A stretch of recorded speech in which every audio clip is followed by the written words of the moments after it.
Sveiki, prieks jūs redzēt, esmu skolotāja Viktorija un mēs runāsim par kompozīciju aplikācijas tehnikā.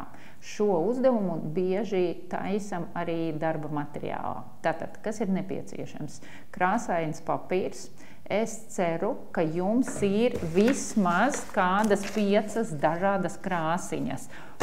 Labāk, vairāk, bet ar 5 varam iztikt. Vajadzēs līmes zīmolis, šķerītes un zīmulis.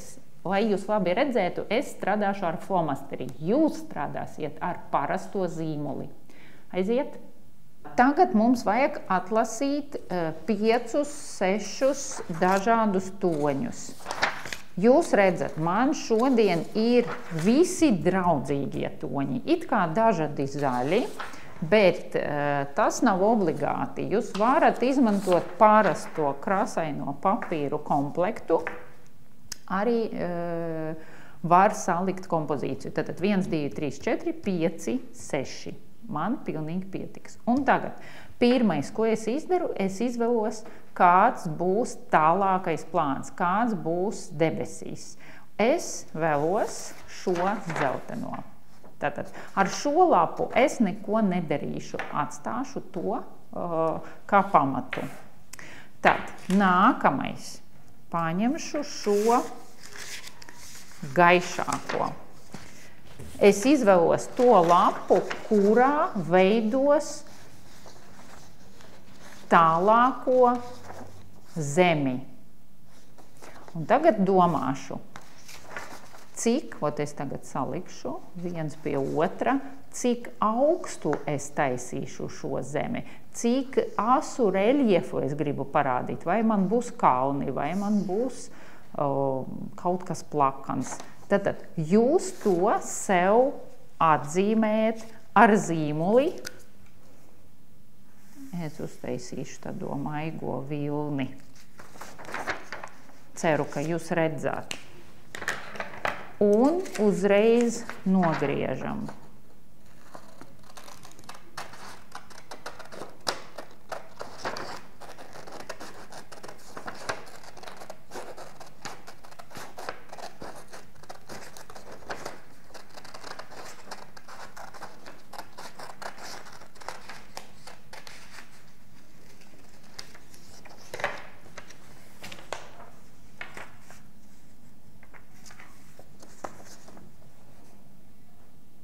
Tātad, tas ir tālākais plāns. Gan debesis, gan šī zeme ir vis tālākais. Nākamais, tas, kas nāk drusku tuvāk. Un šeit redzat, kā es saliku. Tā, lai redzētu, cik lielu daļu aizņem debesis, cik lielu daļu aizņem zemi. Atstāšu zemi, cik man liekas būtu izdevīgi. Un veidošu kompozīciju jau ar elementiem. Atceramies, kā elementi, kaut kādi objekti tālumā ir maziņi. Es nevaru zīmēt milzīgo ēku vai ļoti lielu koku, jo tas viss ir ļoti tālu.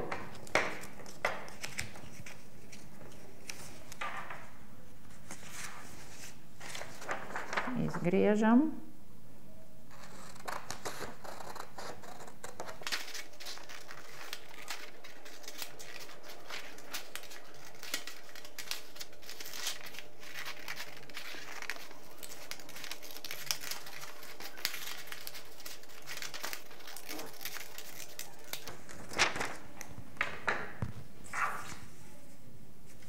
Un uzreiz salikam kopā.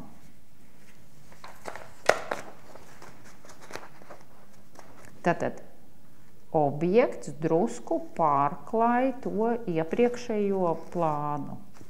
Nākamais ir vēl drusku košāks.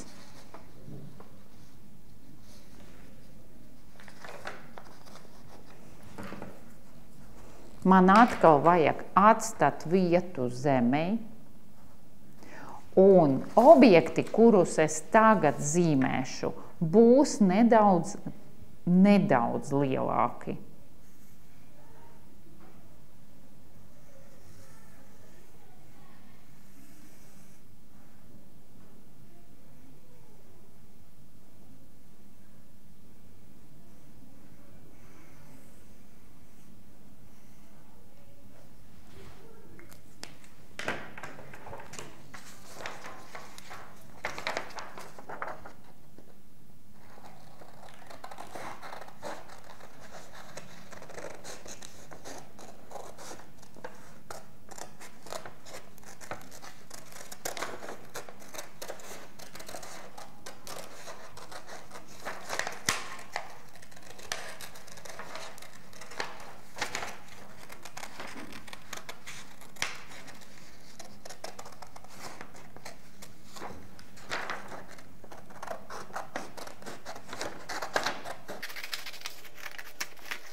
Tad jau veidojas telpas sajūta, jau veidojas dziļums.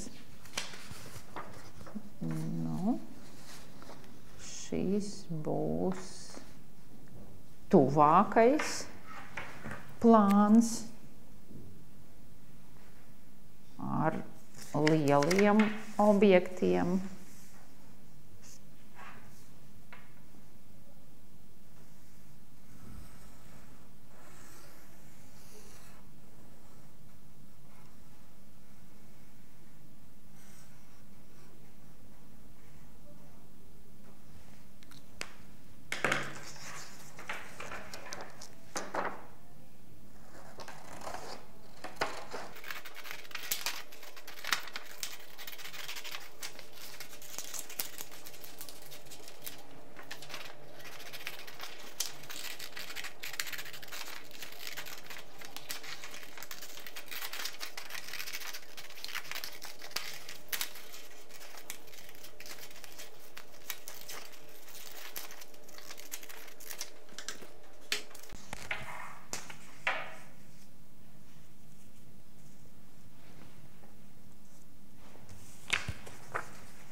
Un no pēdējā es ieteicu jums uztaisīt kaut kādu vienu akcentu pašā pirmajā plānā. Izdomājiet, es neko nedarīšu, salīmēšu visus plānus, bet jūs vēl izdomājiet objektu, piemēram, cilvēks vai taurenis vai putns vai saule vai nezinu. Papildiniet nevis ar plānu, bet ar krāsaino akcentu.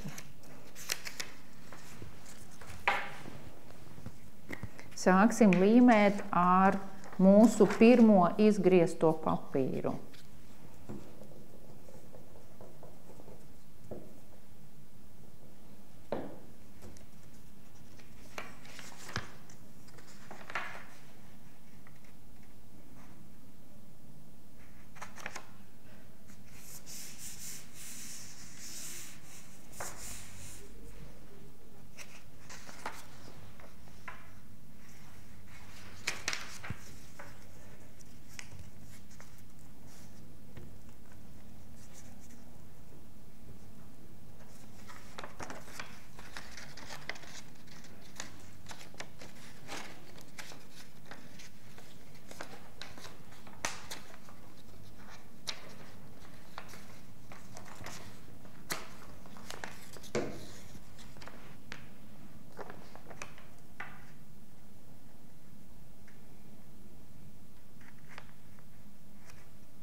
Tagad ir gatavs. Paskatiet, mēs redzam dažādus plānus. Katrā plānā ir cita krāsa un cits objektu lielums. Tas ir obligāts nosacījums. Paskatiet uz savu darbu, vai jums ir tāds pats rezultāts. Es nerunāju, ka krāsam jāsakrit ar manam, bet katram plānam sava krāsa, katrā tuvākā plāna objekts kļūst lielāks. Ceru, ka jums sanāks, lai veicās!